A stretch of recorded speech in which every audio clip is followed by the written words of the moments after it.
Jupiter in an Aquarius 11th house.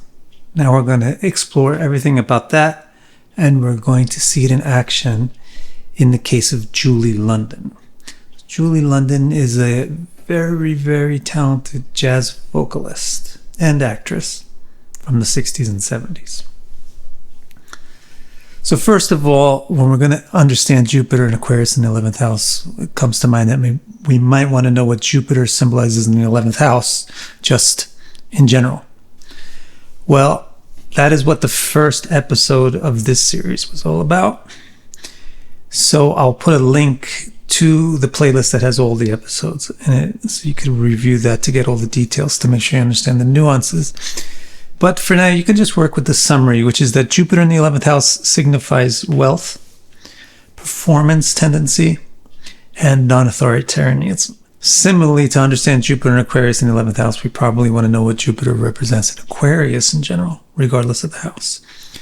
Also, I have a video explaining the nuances of that. I'll put a link to that as well in the description.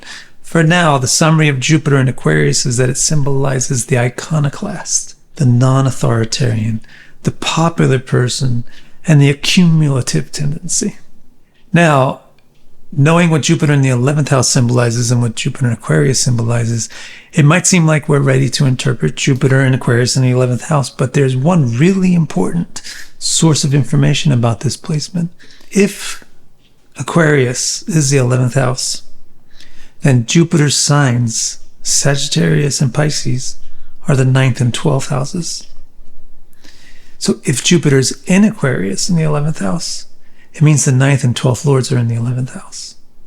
And that has a lot of meaning and is an important part of what Jupiter in Aquarius in the 11th house represents.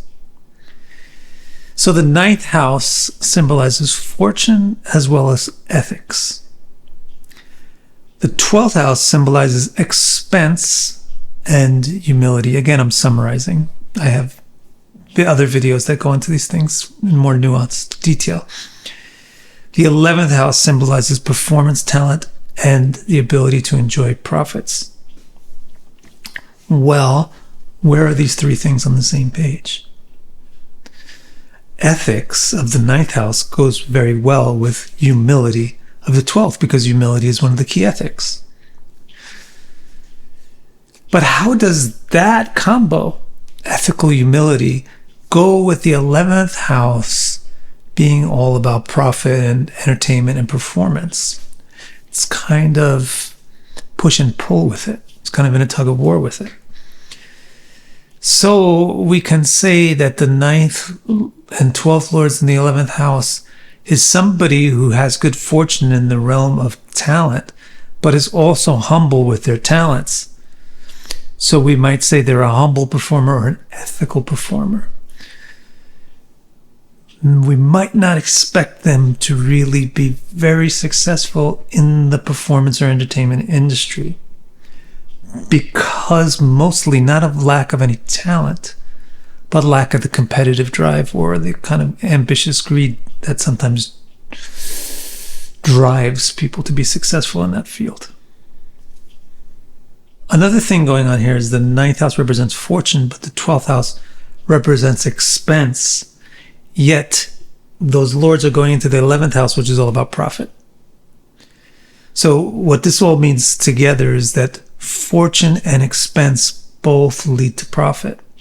So the person tends to be good with money.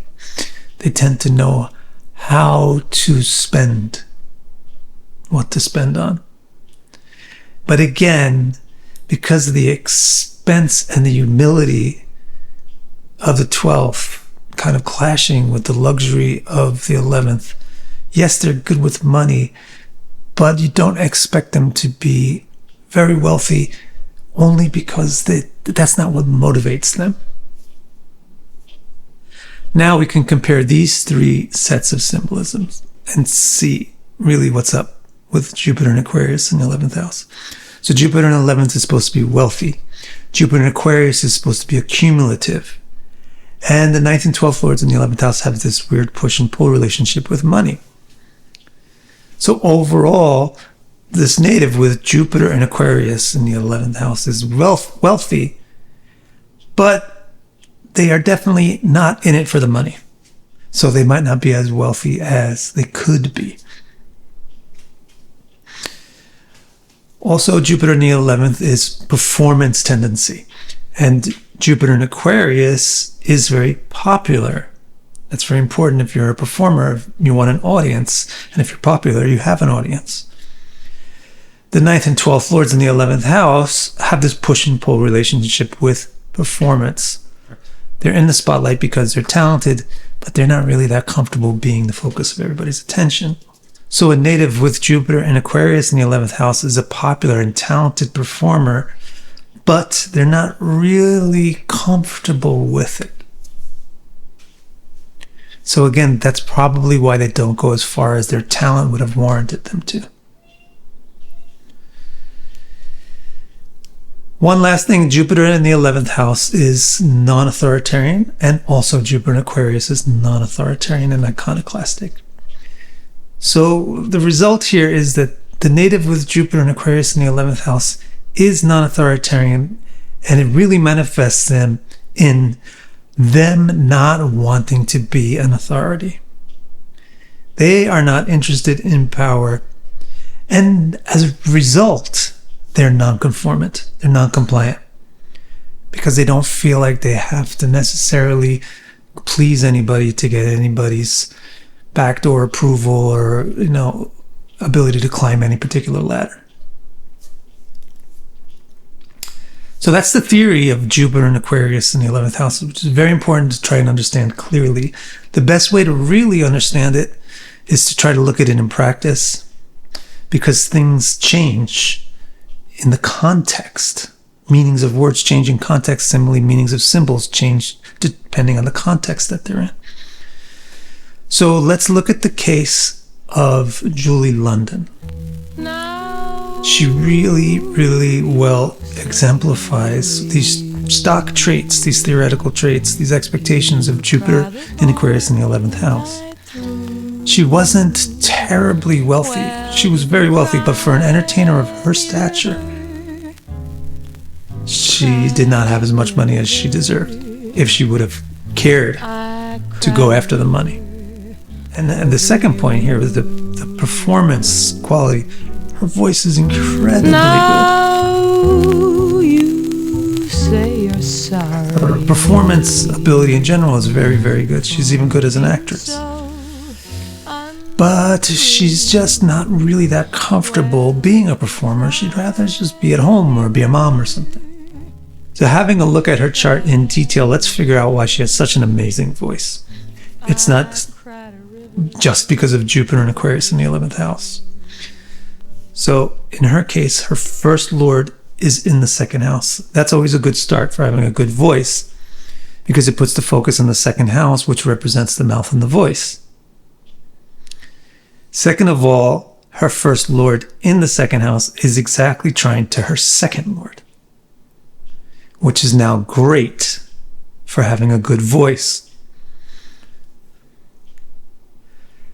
Third of all, in addition to it being exactly trine to the second lord, it's exactly square to the ninth lord. So it has all these mutual relationships. The first lord in the second house has a mutual relationship with the second lord and the ninth lord. So she has all kinds of good karma from the ninth lord affecting her voice and her ability to manifest voice. Now you might say, wait, Vic, you always say that these artists, especially the musicians, they have 3, 5, 11 combos, houses 3, 5, and 11. In this chart, you don't see that much 3, 5, and 11 combination. What's going on with that? Look at the type of artist that she is. She's a standard singer, which is basically means she's a cover artist. She covers other people's songs. So it's not really that she's an artist, actually. She's a performer. She's performing other people's art. Hence, she doesn't have that kind of signature in the chart of a creative artist. But she has the signature of having a fantastic voice. Then she really does fit this bill well, that we expect from Jupiter in Aquarius 11th house to be in the spotlight, but not really be comfortable in the spotlight. Why does she fit it so well? In addition to having Jupiter and Aquarius in the 11th house, she has some very interesting debilitated planets in this chart. The Sun and Venus. So that's for the artistic career, the Sun and Venus. They're both debilitated, yet she has all this talent in the voice. So that's how you get this particular dichotomy so strong in Julie London, where she's somebody that's in the spotlight, very talented, super talented. Everybody wants to see her. Everybody wants to hear her. But she's not really that into it. So now you can see how important it is to look at a theory in actual practice, to look at a placement in the context of the whole chart. It's just as important as understanding a word in the context of a sentence. The whole chart, it's like a soil or a farmer. And a particular part of the chart, like Jupiter and Aquarius in the 11th house, is like a seed. If you want to understand the whole context of your chart, the soil in which your interpretive seeds grow, then visit my website, vicdecara.com, and click Readings. My complete chart report explains each and every nook and cranny of your chart and will keep you occupied in self-discovery for years. I also have 2 groundbreaking new reports. The first of these, Your Nakshatra, organizes your active nakshatras in order of their importance to you and presents the fundamental interpretations for the planets that occupy them. The newest report, Star Strength, uses a system called Tara to unfold 90 interpretations of the nuanced relationships between all the planets in your chart, which paints a rich and detailed picture of how your various strengths cooperate or compete with each other. Order these or any of my reports and accelerate your journey to deeper self-understanding. You're being so untrue. Well, you can cry me a river, cry me a river. I cried a river over you.